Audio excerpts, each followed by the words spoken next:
Good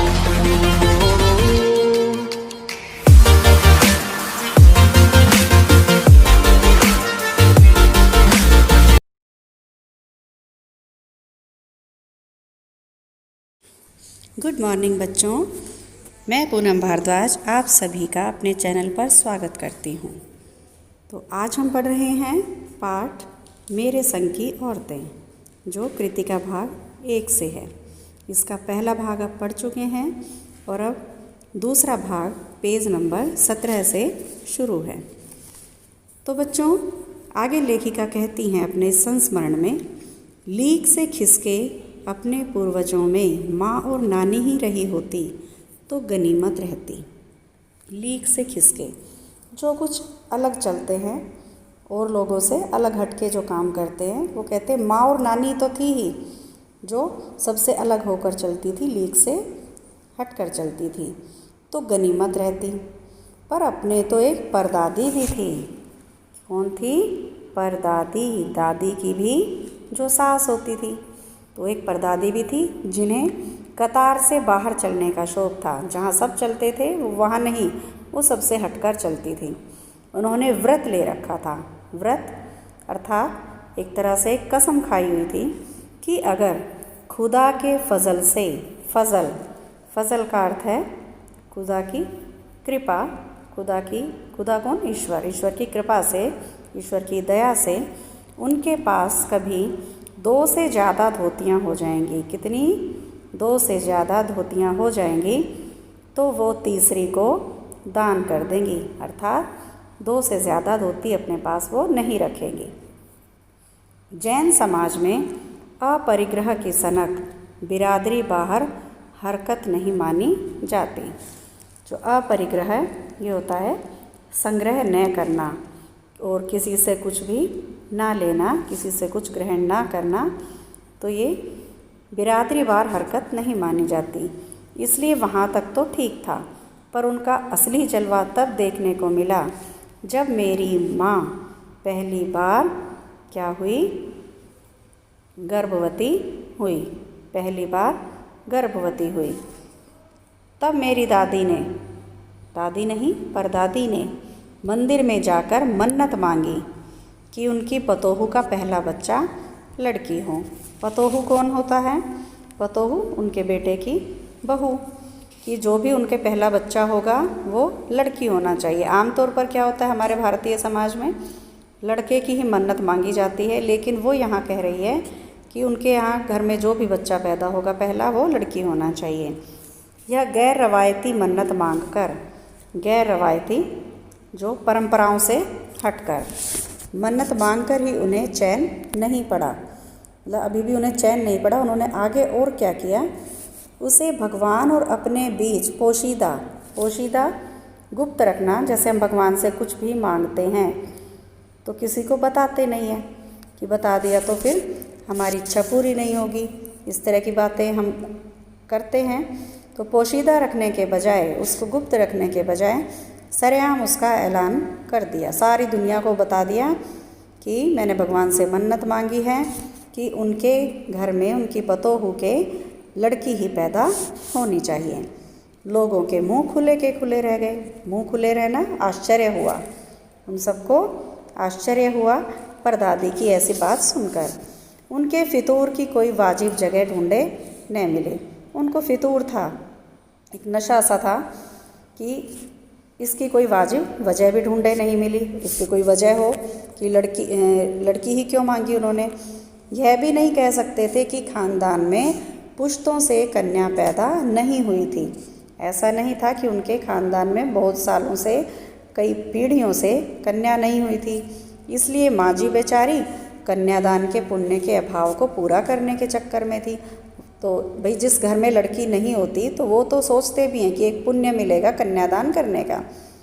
तो ऐसा भी नहीं था, क्योंकि पिताजी की ही नहीं दादाजी की भी 2 बहनें मौजूद थी। पिताजी की भी बहनें थी और दादाजी की भी बहनें मौजूद थी। हाँ, पहला बच्चा हर बहू का बेटा ही होता रहा था। खैर माँ जी ने अपनी तरफ से कोई सफाई नहीं दी। उन्होंने परदादी ने किसी को किसी प्रकार की कोई सफाई भी नहीं दी। उन्होंने जो फैसला कर लिया था वो तो कर ही लिया था। खैर, बल्कि बदस्तूर मंदिर जाकर, मतलब पक्का संकल्प कर लिया था कि लड़की होनी चाहिए, उसके लिए वो बदस्तूर नियम से, नियम पूर्वक वो मंदिर जाती थी और अपनी मन्नत को दोहराती रहती थी। पूरा नकुड़ गांव का क्या नाम था? नकुड़ गांव जानता था कि माँ जी का भगवान के साथ सीधा सीधा तार जुड़ा हुआ है। सीधा तार जुड़ना हम कह देते कि भगवान के साथ इसका कनेक्शन था। बेतार का तार, जैसे फ़ोन जुड़ जाते हैं, टेलीफोन जुड़ जाते हैं। इधर वह तार खींचती, उधर टन से तथास्तु बच जाता। मतलब इधर से उसने मन्नत मांगी और उधर से भगवान की तरफ से तथास्तु आ जाता था। मेरी दादी तो पहली मर्तबा में ही तैयार हो गई थी। मर्तबा पहली बार, फर्स्ट टाइम जिसको बोल दिया, मैं ही तैयार हो गई थी कि गोद में खेलेगी तो पोती ही खेलेगी। पर माँ जी की आरज़ू किस कदर रंग लाएगी उसका तो उन्हें भी गुमान नहीं रहा होगा। अब क्या होता है वो आगे बताते हैं। अब भगवान भी लड़की की गैर वाजिब जुस्तजू सुन अफरा तफरी में आ गए। अब वो रोज़ आती मंदिर में, रोज़ यही प्रार्थना दोहराती, भगवान भी अफरा तफरी में आ गए। एक तरह से सोच में पड़ गए कि क्या करें। अब उन्होंने क्या किया, एक न दो, पूरी 5 कन्याएं एक के बाद एक धरती पर उतार दी। तो मन्नत ऐसे पूरी हुई। भगवान क्यों क्या कहें, माँ जी के सामने तो नामी चोर भी अफरा तफरी में आ जाते थे। चोर भी कंफ्यूज हो जाते थे कि हमें क्या करना है। माँ जी और नामी चोर का किस्सा होश संभालने के बाद मैंने कई बार सुना था। चोर के दीदार की खुशनसीबी भी हाथ में आई थी कि चोर को देखा भी था मैंने, मैं इतना खुशनसीब थी। हुआ यूँ था कि किसी शादी के सिलसिले में नकुड़ की हवेली के तमाम मर्द बारात में दूसरे गांव गए हुए थे। कोई शादी थी हवेली में और उस नकुड़ की हवेली के सभी लोग बारात में गए हुए थे। सभी लोग कौन? जो मर्द थे। पहले औरतें जाने का फैशन नहीं होता था तो आदमी ही बारात में जाते थे। दूसरे गांव गए थे। औरतें सज धज कर रत जगा मना रही थी। रात को जग रही थी सारी औरतें, जैसे कि गीत वगैरह होते हैं तो वो कर रही थी। नाच गाने और ढोलक की थाप के शोर में नामी चोर कब सेंध लगाकर हवेली में घुसा किसी को खबर ही नहीं हुई। सब नाच गाने में मस्त थे और चोर महाराज घर में घुस गए। पर चोर था बेचारा बदकिस्मत, उसकी किस्मत बुरी थी। जिस कमरे में घुसा उसमें माँ जी सोई हुई थी। औरतों के शोर से बचने को वे अपना कमरा छोड़कर दूसरे कमरे में जा सोई थी। चोर बेचारा तमाम जुग्राफिया पूरा ज्योग्राफी से बना है, जुग्राफिया पूरा भूगोल उस हवेली का दिमाग में बैठाकर उतरा था। उसे पता था कि कौन कब किस कमरे में होता है, लेकिन यहाँ तो अपने आप ही सिचुएशन ही बदल गई। दादी माँ ने दूसरा कमरा ले लिया था। उसे क्या पता था कि इतनी बड़ी बूढ़ी पुरखिन जगह बदल लेगी, मतलब इतनी बड़ी बूढ़ी होकर आज वो जगह बदलेगी। खैर, बुढ़ापे की नींद ठहरी। बुढ़ापे की नींद कच्ची होती है, आती ही नहीं है बुढ़ापे में जल्दी से नींद। चोर के दबे पाँवों की आहट से ही उसकी नींद खुल गई। माँ जी ने बोला, कौन? आराम से बोला। चोर भी बेचारा बावला था। कहता है, युगों से चला आ रहा पारंपरिक असंगत। जवाब दिया, जी मैं। जैसा कि कोई पूछता है कौन, तो उसने भी कह दिया, जी मैं। माँ जी ने कहा, चल पानी पिला। चोर झिझक गया कि ये क्या हो रहा है, मैं चोर हूँ, मुझे कह रही हैं कि पानी पिला। तब तक माँ जी बिस्तर के बराबर में टटोल कर देख चुकी थी कि लोटा खाली था। जो लोटा था जिसमें पानी भरा हुआ था वह खाली था। ऐसा कर उन्होंने कहा, उसको लोटा थमाया, ये लोटा ले और कुएं से पानी भर ला। पर देख, कपड़ा कसकर बांधियो और तरीके से छानियो। अब माँ जी तो अपने हिसाब से कह रही थी, जैनियों में पानी को छान कर पीते हैं ताकि कीटाणु वगैरह ना जाएं, और छानने के लिए बोल दिया उसे। चोर घबरा गया। अंधेरे में उन्होंने कैसे जाना अब चोर की दाढ़ी में तिनका। तो चोर को क्या लगा कि अंधेरे में दादी ऐसा कैसे जान गई कि उसके मुंह पर कपड़ा बंधा है और कमर में भांग है। भगवान से उनका तार जुड़े होने की खबर तो चोर को थी, पर बुढ़िया भांग भी छानती होगी एकदम यकीन नहीं हुआ। भाई उसे ये भी पता था। इसी से कुछ हैरान परेशान वो हो गया। तब माँ जी ने कहा, भाई जल्दी कर, मुझे बड़ी ज़ोरों से प्यास लगी है। पर मैं तो चोर हूँ, मारे घबराहट के और धर्म संकट के चोर ने सच कह दिया। अब चोर ने बड़ी अटपटी बात कही कि मैं चोर हूँ। तो माँ जी को भी कोई परवाह नहीं थी। उसने कहा, हुआ करे, प्यासे को पानी तो पिला। चोर है तो है, लेकिन मुझे प्यास लगी है, मुझे पानी तो पिला। पर देख मेरा धर्म ना बिगाड़ियो, लोटे के मुंह से कपड़ा ना हटाइयो। जो लोटा है उसके ऊपर जो कपड़ा होगा जिससे पानी छानना है तो उसे ना हटाइयो, हाथ रगड़ कर धो लीजो और पानी कपड़े से छान कर भरियो। अब चोर को बड़ा आश्चर्य हुआ। वो बोला, आप चोर के हाथ का पानी पी लोगी? कहा ना, रगड़ कर धो लीजो। सब नाच गाने में लगे हैं, तेरे और भगवान के सिवा कौन धरा है जो पानी पिलाएगा। हाथ रगड़ कर धो लीजो, उसने कहा। रगड़ कर जैसे भांग छानते हैं तो वो उस वे में ले जाने लगा। अब चोर को लगा कि भगवान वहीं कहीं उसके बराबर में धरे हैं। चोर बड़ा अकपकाया, वो घबरा गया कि लोटा उठाया और चल दिया। मतलब इतनी घबराहट हुई उसे कि उसे ऐसा लगा कि शायद भगवान भी आसपास ही हैं। पूरी एहतियात से, पूरी सावधानी के साथ, एहतियात अर्थात सावधानी के साथ पानी भरकर लौटा तो पहरेदार ने धर दबोचा। अब वो पानी लेकर आ रहा था तो पहरेदार ने उसे पकड़ लिया। कुएं पर देख लिया गया था, कुएं पर उसे देख लिया था।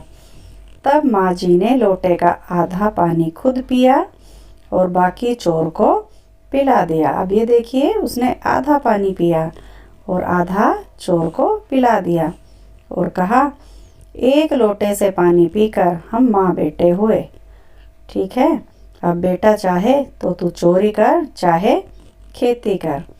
तो इस तरह से दादी ने उस चोर को गलत रास्ते से हटाकर सही रास्ता दिखाया। अब बेटा बेचारा पहले से ही घबराया हुआ था, किस लायक रह गया होगा। सो रोमांचक धंधा छोड़, क्योंकि चोरी का धंधा बड़ा रोमांचक था, धंधा छोड़ा और खेती करने लगा। सालों साल लगा रहा।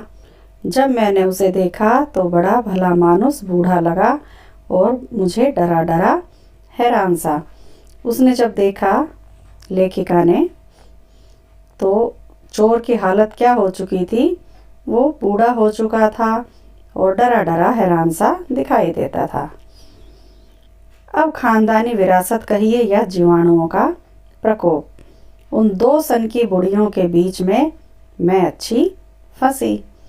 एक तरफ माँ जी के चलते अपनी लड़की होने पर कोई हीन भावना मन में नहीं उपजी, दूसरी तरफ नानी के चलते देश की आज़ादी को लेकर नाहक ही रोमानी भी रही।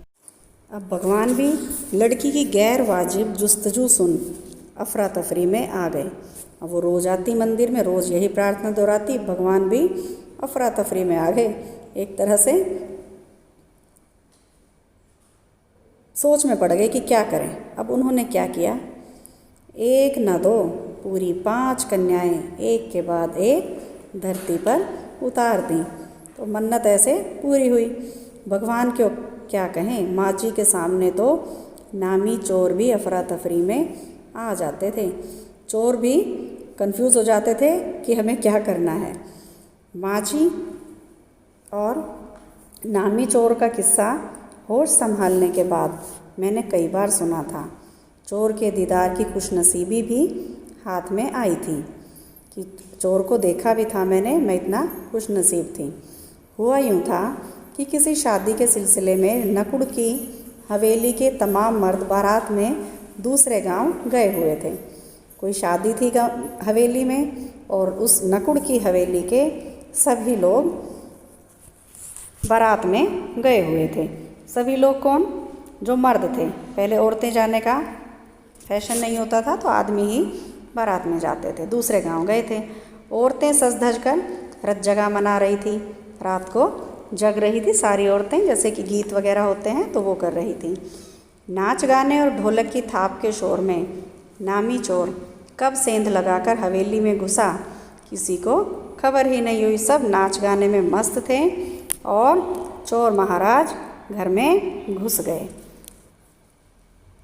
पर चोर था बेचारा बदकिस्मत, उसकी किस्मत बुरी थी।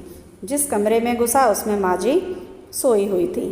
औरतों के शोर से बचने को वे अपना कमरा छोड़कर दूसरे कमरे में जा सोई थी। चोर बेचारा तमाम जुग्राफिया पूरा ज्योग्राफी से बना है, जुग्राफिया पूरा भूगोल उस हवेली का दिमाग में बैठाकर उतरा था। उसे पता था कि कौन कब किस कमरे में होता है, लेकिन यहाँ तो अपने आप ही सिचुएशन ही बदल गई। दादी माँ ने दूसरा कमरा ले लिया था। उसे क्या पता था कि इतनी बड़ी बूढ़ी पुरखिन जगह बदल लेगी, मतलब इतनी बड़ी बूढ़ी होकर आज वो जगह बदलेगी। खैर, बुढ़ापे की नींद ठहरी। बुढ़ापे की नींद कच्ची होती है, आती ही नहीं है बुढ़ापे में जल्दी से नींद। चोर के दबे पाँवों की आहट से ही उसकी नींद खुल गई। माँ जी ने बोला, कौन? आराम से बोला। चोर भी बेचारा बावला था। कहता है, युगों से चला आ रहा पारंपरिक असंगत। जवाब दिया, जी मैं। जैसा कि कोई पूछता है कौन, तो उसने भी कह दिया, जी मैं। माँ जी ने कहा, चल पानी पिला। चोर झिझक गया कि ये क्या हो रहा है, मैं चोर हूँ, मुझे कह रही हैं कि पानी पिला। तब तक माँ जी बिस्तर के बराबर में टटोल कर देख चुकी थी कि लोटा खाली था। जो लोटा था जिसमें पानी भरा हुआ था वह खाली था। ऐसा कर उन्होंने कहा, उसको लोटा थमाया, ये लोटा ले और कुएं से पानी भर ला, पर देख कपड़ा कसकर बांधियो और तरीके से छानियो। अब माँ जी तो अपने हिसाब से कह रही थी। जैनियों में पानी को छान कर पीते हैं ताकि कीटाणु वगैरह ना जाएं, और छानने के लिए बोल दिया उसे। चोर घबरा गया। अंधेरे में उन्होंने कैसे जाना? अब चोर की दाढ़ी में तिनका। तो चोर को क्या लगा कि अंधेरे में दादी ऐसा कैसे जान गई कि उसके मुंह पर कपड़ा बंधा है और कमर में भांग है। भगवान से उनका तार जुड़े होने की खबर तो चोर को थी, पर बुढ़िया भांग भी छानती होगी एकदम यकीन नहीं हुआ। भाई उसे ये भी पता था। इसी से कुछ हैरान परेशान वो हो गया। तब माँ जी ने कहा, भाई जल्दी कर, मुझे बड़ी ज़ोरों से प्यास लगी है। पर मैं तो चोर हूँ, मारे घबराहट के और धर्म संकट के चोर ने सच कह दिया।